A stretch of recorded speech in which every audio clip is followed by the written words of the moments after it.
a été inspiré de Dieu, qui n'a pas bloqué l'inspiration, qui a pensé à nous. Je bénis Dieu pour cela. Alors, le thème de ce soir, c'est un thème bien. C'est un thème que j'ai eu de manière bizarre. Je n'y pensais pas. Mais vous savez, on ne pense pas forcément aux choses auxquelles Dieu pense. Dieu, il pense à sa manière. Et ce n'est pas forcément comment nous prévoyons les choses. Amen. Amen. Le thème de ce soir, c'est l'heure de l'influence. C'est l'heure de l'influence. Amen. Nous avons quelques textes de base. Actes 3, 1 à 6. Matthieu 28, 19. Et Romains 8, 19. Pendant quelques minutes, on va un peu baisser nos têtes en prière. Seigneur, je te bénis pour ta présence ce soir. Je te bénis parce que je sais que tu as quelque chose de spécial à apporter à quelqu'un ce soir, Père. Éternel, je prie, Éternel Dieu, que je disparaisse, que je diminue et que toi tu grandisses, Seigneur Jésus-Christ. Père, que ce ne soit plus moi, Éternel, mais que ce soit toi qui parles à ce cœur, Éternel Dieu, que tu as emmené en ces lieux, Père. Manifeste-toi jusqu'à la fin de ces moments au nom de Jésus-Christ. Amen. L'heure de l'influence. Est-ce que tu peux dire à ton voisin, c'est l'heure de l'influence? Je ne t'entends pas. C'est l'heure de l'influence. Je veux te dire à toi aussi, c'est l'heure de l'influence. Nous avons 4 points dans le message de ce soir. Premièrement, nous avons la définition de certains mots. Ensuite, les limites de l'influence. Ensuite, qui es-tu? Et comme dernier point, avec quoi influencer? Amen. Le but de ce message est de réveiller la génération des jeunes que nous sommes. De nous réveiller afin de nous montrer que le temps est arrivé pour manifester Dieu dans ce monde. Amen. Amen. Premièrement, comme je l'ai annoncé, la définition. L'influence. L'influence vient du verbe influencer, qui est l'action par laquelle nous modifions quelqu'un ou quelque chose. Action qui tend à modifier quelqu'un ou quelque chose. Deuxièmement, l'heure. L'heure, c'est un moment bien défini. C'est le temps, c'est le moment bien défini pour quelque chose. Si j'essaye de restructurer le thème, qui est l'heure de l'influence, je dirais le moment bien défini par Dieu pour que tu poses des actions pour changer le monde est arrivé. Amen. Amen. Le moment bien défini par Dieu pour que tu changes, tu poses des actions qui changent ce monde est arrivé. Amen. Amen. Nous passons déjà au deuxième point qui sont les limites de l'influence. J'ai relevé 5 limites. Il y en a plusieurs, mais j'en ai relevé 5 qui se retrouvent souvent dans beaucoup de jeunes de nos jours. Premièrement, la peur. La peur de quoi? La peur de ce que les autres peuvent dire. Je veux te dire quelque chose. Quand Dieu t'appelle, il ne t'appelle pas pour aller plaire aux hommes. Il t'appelle pour aller parler de lui aux hommes. Tu n'as pas besoin d'aller... Même Jésus lui-même n'a pas plu à tout le monde. Pourquoi tu veux plaire à tout le monde? N'aie pas peur de ce que les autres peuvent dire de toi, mais aie peur parce que si tu n'influences pas, Dieu ne sera pas fier de toi. Dieu ne sera pas fier de toi. Dieu veut des jeunes qui se lèvent, qui n'ont pas peur de ce que tout le monde peut dire d'eux, qui n'ont pas peur de ce que le monde peut les rejeter, mais qui se disent j'y vais parce que je sais qui m'a envoyé. Amen. Deuxième limite, le doute. Le doute va de pair avec la peur. Des fois, nous jeunes, on se dit est-ce que moi vraiment, je peux faire cette chose? Est-ce que moi, je peux aller parler de Dieu aux autres? Est-ce que moi, je peux être une influence? Ce soir, je veux te dire que oui. Tu ne peux pas être une influence. Tu es une influence. Arrêtons de nous limiter avec ce doute en nous disant que moi aussi, oui toi, si Dieu a posé le regard sur toi, c'est que tu n'es pas n'importe qui. Amen.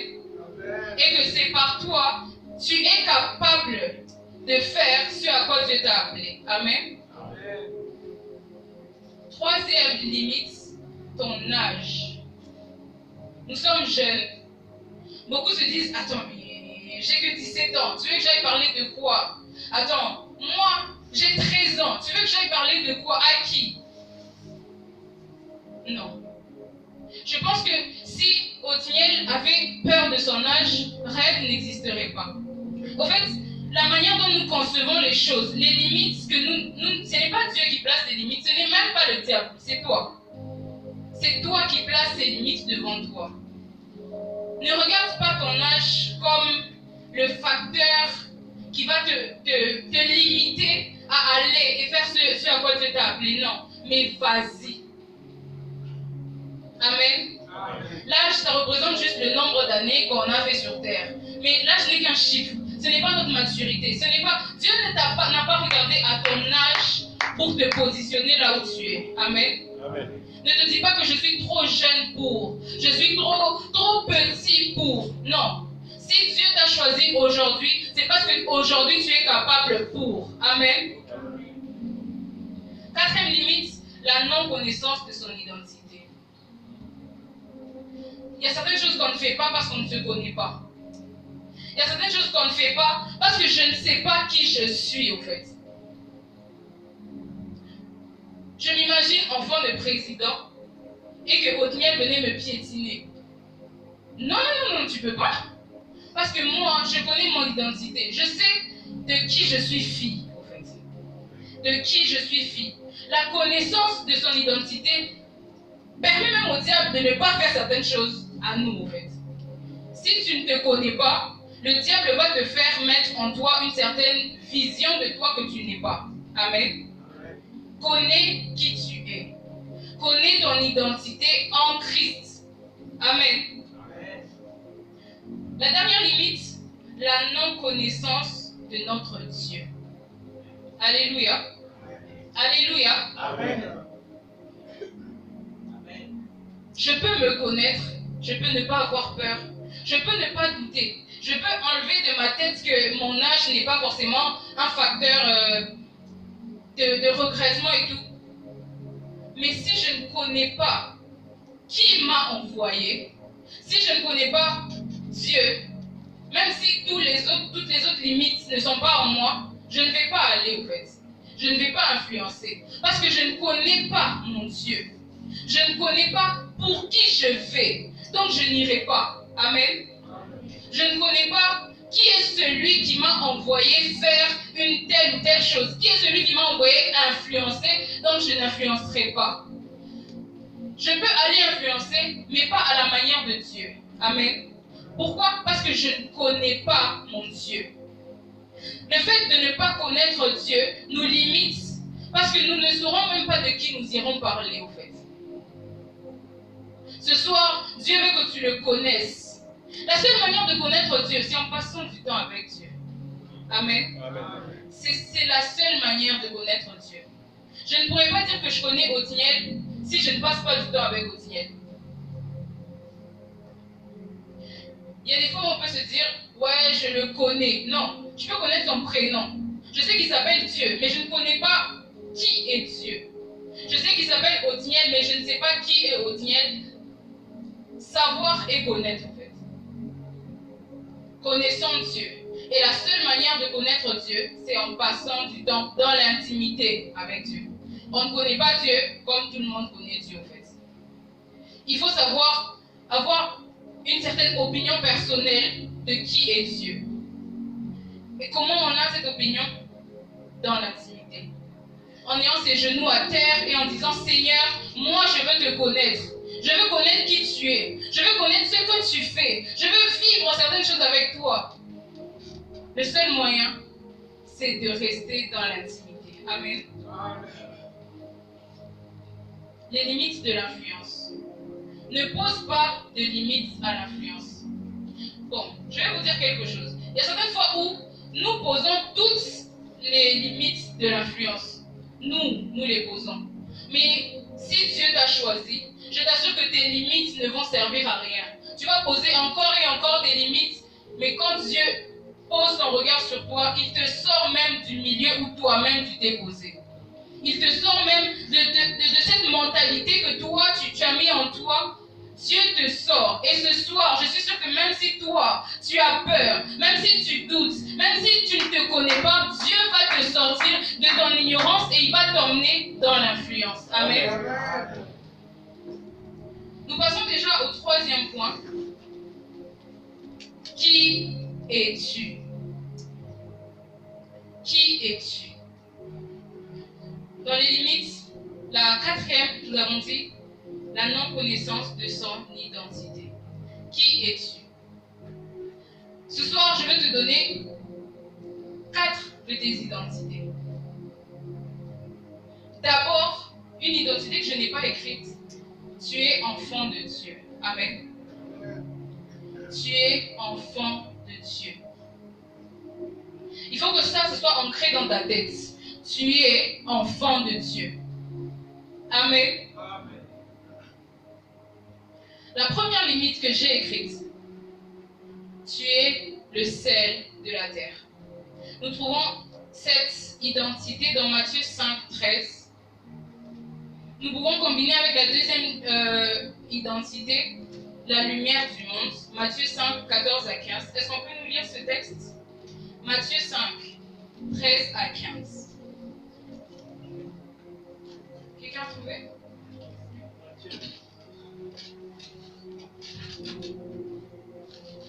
Matthieu 5, 13 à 15, nous lisons notre Jésus. Vous êtes le sel de la terre, mais si le sel perd sa saveur, avec quoi lui rendra-t-on? Il ne sert plus qu'à être jeté dehors et foulé aux pieds par les hommes. Vous êtes la lumière du monde. Une ville située sur une montagne ne peut être cachée.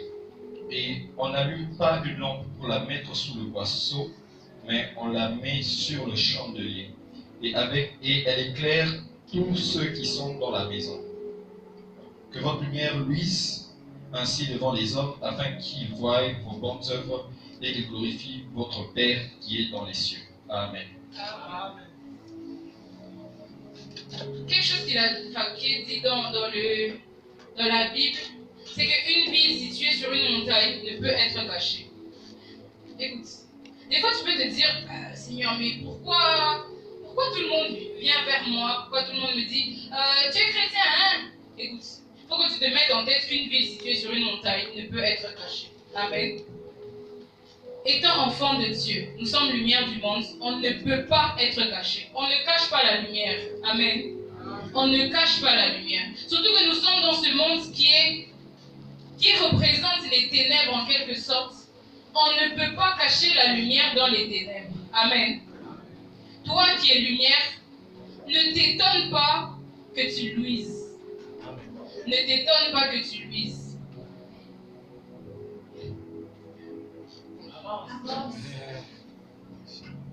Lumière du monde. Je vais te dire quelque chose. C'est que nous sommes tous à l'église. Amen. Mais si toi, lumière du monde, comme on est là, on est tous des lumières. Mais si on reste là à briller entre nous, on ne reconnaîtra pas qui est lumière et qui n'est pas lumière, vu qu'il n'y a qu'une seule ampoule, vous voyez, non?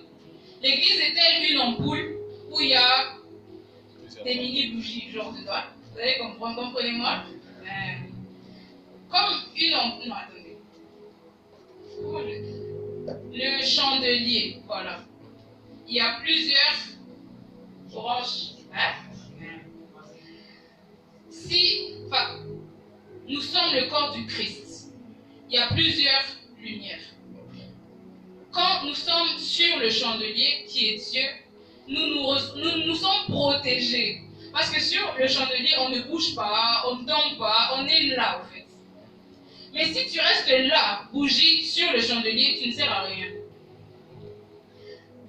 Nous, étant lumière du monde, nous sommes appelés à sortir du chandelier et aller éclairer dans les ténèbres.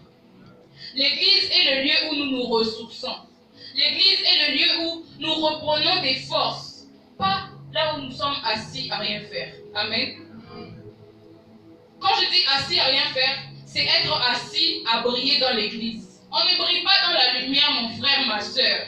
Lève-toi et va briller dans les ténèbres qui sont le monde. Ce que Dieu veut de toi, c'est que tu te lèves. Tu es une lumière. Pourquoi tu laisses les autres dans le noir? Quand tu es à la maison et subitement il y a coupure de courant, il y a une mini peur qui vient. Tu te sens, tu n'es pas à l'aise. Mais quand il y a la lumière, tu vois tout. Et c'est par toi que Dieu veut éclairer quelqu'un. C'est par toi que Dieu veut apporter une solution à quelqu'un.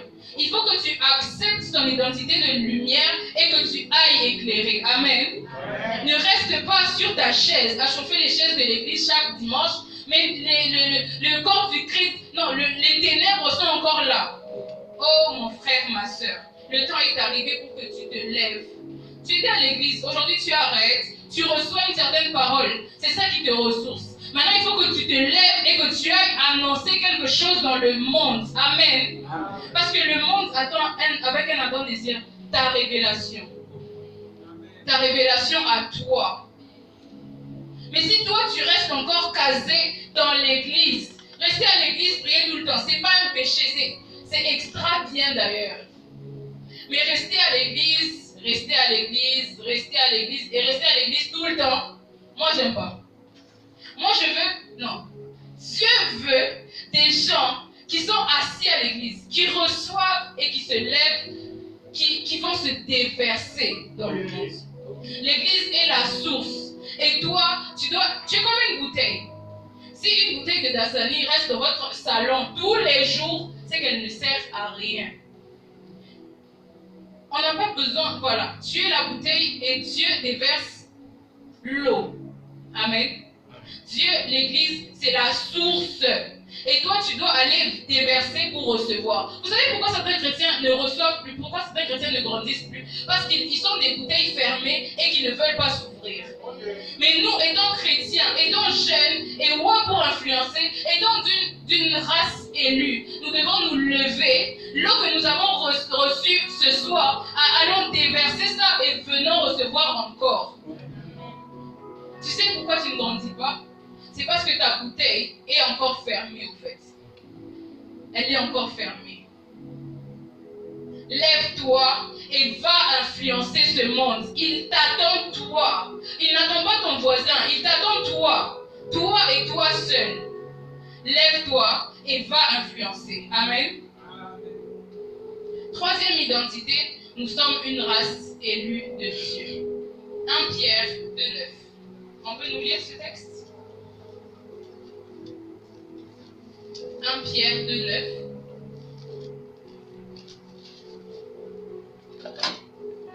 Pierre 2,9, nous lisons au nom de Jésus. Vous, au contraire, vous êtes une race élue, un sacerdoce royal, une nation sainte, un peuple acquis, afin que vous annonciez les vertus de celui qui vous a appelé des ténèbres à son admirable lumière. Amen. Afin que vous annonciez les vertus de celui qui vous a appelé des ténèbres à son admirable lumière. C'est clair, en fait. C'est tellement clair dans ce texte que tu dois te lever que je ne sais même pas quoi ajouter à ce texte. Tu es une race élue. J'imagine le président, il est élu et puis il reste dans sa maison. Non, c'est pas normal. Et toi, c'est pas le peuple qui t'a élu, c'est Dieu qui t'a élu. Mais pourquoi tu restes encore assis à ne rien faire? Il y a des lois à changer. Il y a des lois à changer dans ce monde. Il y a des gens à impacter. Il y a des gens à ramener des ténèbres vers l'admirable lumière de Dieu. Mais pourquoi tu es encore assis, en fait?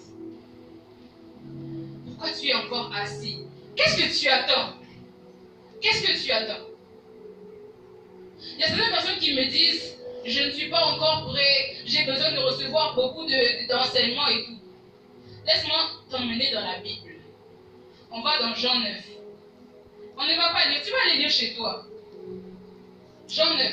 Dans ce texte, il y a un aveugle né. Il est né aveugle de naissance. Mais si on lit ce texte, on voit que cet aveugle qui a été guéri par Dieu, par Jésus, ce n'est même pas comme s'il a fait 30 ans il a commencé à parler de Jésus.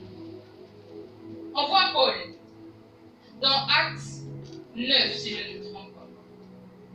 Paul n'a pas fait 50 ans sur la chaise en train de dire « Seigneur, non, j'ai besoin de recevoir les enseignements avec les disciples. » Écoute, Paul, il s'est levé. Il s'est levé. Paul a été choisi un jour et un autre jour il s'est levé et il allait annoncer. Mais toi, tu as été choisi et tu restes encore assis. Pourquoi? Une autre limite qui vient de me venir, c'est pour les filles. Elles se disent, je suis fille, je ne peux pas servir. Écoute ma soeur, moi je suis fille, je suis là devant, je sers Dieu. Dieu, le Saint-Esprit n'est pas descendu que sur Matthieu, Marc, Luc, Jean, et Alliance, et frère Jean. Non, non, non, non. Il est là pour toi en fait. Il est là pour toi. Le Saint-Esprit n'est pas descendu que pour les hommes. Il est descendu aussi pour toi. Et si le Saint-Esprit est là, c'est que tu peux aller influencer. Amen. Et puis il faut savoir que l'influence ne se fait pas que devant une chair avec un micro. L'influence se fait même en silence. Yes. Amen. Amen. Quatrième identité, ambassadeur pour Christ. 2 Corinthiens 5, 20. 2 Corinthiens 5, 20. Quelqu'un a trouvé?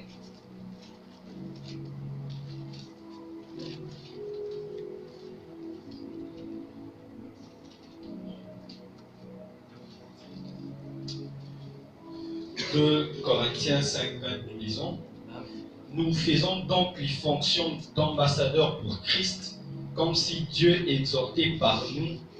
Nous vous en supplions au nom de Christ, soyez réconciliés avec Dieu. Amen. Alléluia. Nous faisons les fonctions d'ambassadeur. Un ambassadeur, c'est celui qui est envoyé de son pays vers un autre pays pour représenter la nation. Mais si toi tu es assis dans le pays d'autrui, tu es assis, tu ne dis rien, comment on va savoir que tu viens de là au fait?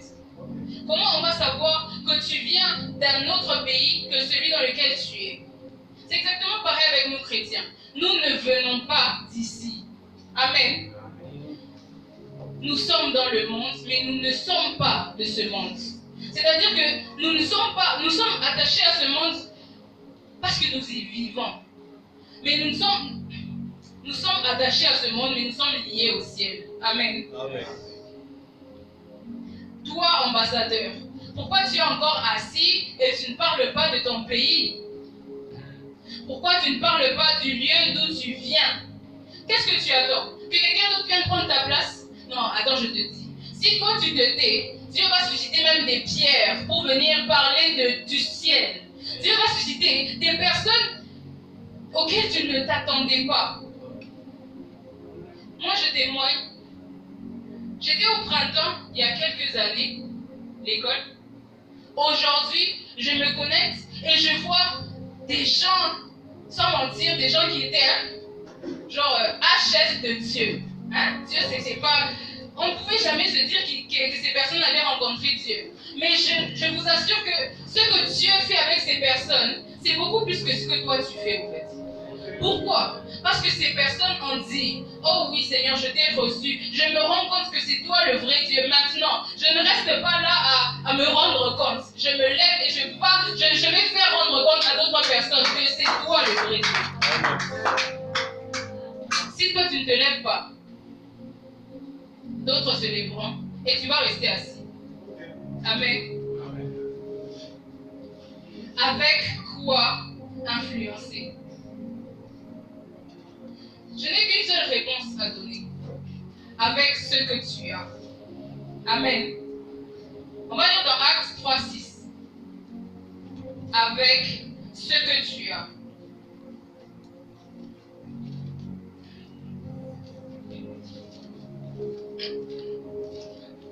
Actes chapitre 3, le verset 6. J'ai lu au nom de Jésus. Actes chapitre 3, le verset 6. J'ai lu au nom de Jésus. Amen. Alors Pierre lui dit, je n'ai ni argent ni or, mais ce que j'ai, je te le donne au nom de Jésus de Nazareth. Lève-toi et marche. Amen. Est-ce que quelqu'un a compris? Quelqu'un a compris? Je n'ai ni or ni argent. mais ce que j'ai. Déjà, c'est bizarre. Parce qu'il dit d'abord je n'ai pas. Et puis il dit mais ce que j'ai. Mais quand je rentre dans la Bible, je vois qu'au chapitre 2 de Actes, les disciples ont reçu le Saint-Esprit. Amen. Donc je comprends qu'il a quelque chose, même quand il n'a rien. Je n'ai ni or ni argent, mais ce que j'ai, je te le donne au nom de Jésus. Est-ce que tu peux dire au nom de Jésus? Au nom de Jésus. La seule puissance qu'on a, c'est le nom de Jésus. Amen. On ne peut pas aller influencer sans ce nom. Surtout si tu veux influencer, ramener des âmes à Christ. Faire comme Jésus nous dit dans Matthieu 28, 19. Tu ne peux pas le faire sans le nom de Jésus. Si tu veux influencer sans le nom de Jésus, c'est que tu veux juste faire à ce que les gens te ressemblent à toi. Mais je veux te dire quelque chose, c'est que l'influence dont je parle, ce n'est pas que les gens me ressemblent, mais que les gens ressemblent à Dieu et à Dieu seul. Amen. C'est que les gens ressemblent à Jésus-Christ, qu'ils puissent être cette image, ce reflet de Jésus dans ce monde. Amen. Le nom de Jésus, c'est la seule puissance par laquelle nous pouvons aller influencer. Si tu pars avec l'optique que je vais influencer, tu vas tomber. Mais si tu vas et tu te dis, Jésus va influencer quelqu'un au travers de moi, et moi je vais le faire par le nom de Jésus, oh, tu verras des choses que tes yeux n'ont jamais vues. Tu vivras des choses que tu n'as jamais vécues. Par le nom de Jésus. Amen.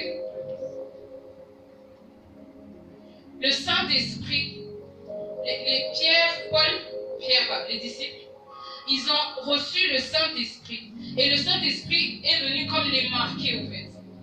Et partout où toi, qui es disciple, et ayant reçu le Saint-Esprit où tu dois manifester ce Jésus, au fait. Jésus, c'est ton identité, il faut que tu le manifestes. C'est pour ça que j'ai dit, on influence en silence. Avec quoi influences-tu? Avec ton habillement. Avec quoi tu peux influencer? Avec tes points à l'école, tu peux influencer. Avec quoi d'autre tu peux influencer? Tu peux influencer avec tout, si tu as le nom de Jésus. Est-ce que quand les gens te voient, ils peuvent même dire, elle est chrétienne ou... Si toi, quand on te voit, on ne se pose pas cette question, c'est qu'il y a un problème. Parce qu'il faut au minimum que les gens doutent. Parce que, vous voyez, quand je vois Othniel et que je ne le connais pas, je vais me dire, attends, il est chrétien ou pas? Là, au moins, il manifeste déjà quelque chose. Mais si toi, je te vois et je ne me dis absolument rien, c'est que tu ne manifestes rien. Va influencer avec ce que tu as. Amen. On ne peut influencer que si nous sommes influencés. Et c'est pareil, c'est ce que Pierre a fait. C'est bien. Ce que j'ai, je te le donne. Pourquoi? Parce qu'il a été influencé dans la chambre haute, il peut aller influencer. Et ce soir, je veux te dire que le Saint-Esprit veut t'influencer ce soir. Il veut t'influencer. Il veut déposer sa marque sur toi afin que tu ailles à l'extérieur, que tu ailles dans le monde et que tu puisses le manifester. Le petit dernier point que je peux ajouter, c'est l'attitude d'un influenceur en Jésus-Christ. On trouve cette attitude dans Psaume 115, verset 1. Nous lisons vite afin que nous puissions prier. Psaume 115, verset 1.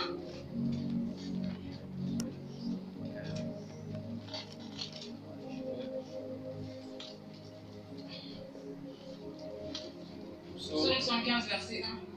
Psaume 115, le verset 1, je lis au nom de Jésus. Non pas à nous, Éternel, non pas à nous, mais en ton nom, donne gloire à cause de ta bonté, à cause de ta fidélité. Amen. Amen. Amen. Amen. La seule attitude qu'un influenceur en Jésus doit avoir, non pas à moi, Seigneur, mais qu'à toi revienne la gloire.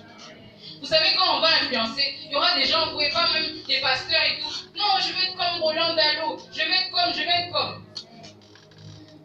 Mais si tu veux rester sur le droit chemin, il faut que tu puisses répéter ça tout le temps. Non pas à moi, Seigneur, non pas à moi, mais qu'à toi seul revienne la gloire. Amen. L'humilité. Amen. C'est carrément ça. Moi, je ne suis rien sans toi. Moi, je ne suis rien sans toi. Donc, je n'ai pas besoin de cette gloire. C'est à toi qu'elle revient. Amen. Si tu veux rester sur le chemin de l'influence, non pas à moi, Seigneur, mais qu'à toi revient la gloire. Si quand tu influences, tu guéris des malades. Si quand tu influences, il y a des gens, des milliards de conversions qui se font. La seule chose que tu dois dire, répéter jusqu'à ta mort, non pas à moi, Seigneur, mais que à toi seul revienne la gloire. Alléluia. Pour conclure, je vais te dire quoi? C'est l'heure de l'influence. C'est l'heure de l'influence. Ta part, c'est de te lever et d'y aller. Et je ne sais pas, mais je n'ai pas besoin que tu te lèves. Dieu va te lever de là où tu es. Dieu va te lever de là où tu es. Peu importe ta manière de concevoir les choses, il va t'emmener dans une certaine dimension dans laquelle toi-même tu ne t'attends pas. Amen. C'est l'heure de l'influence. Et ta part, c'est de te lever. C'est de te lever, mais tu es encore assis. C'est ça qui me perturbe. Pourquoi tu es encore assis? Je pense que tu n'as pas vraiment bien compris ce que j'ai dit. Ta part, c'est de te lever. C'est de te lever. Ce soir, je veux que tu dises Saint-Esprit, moi je suis là. Et je veux que tu m'influences afin que j'aille dans les ténèbres et que j'influence ce monde.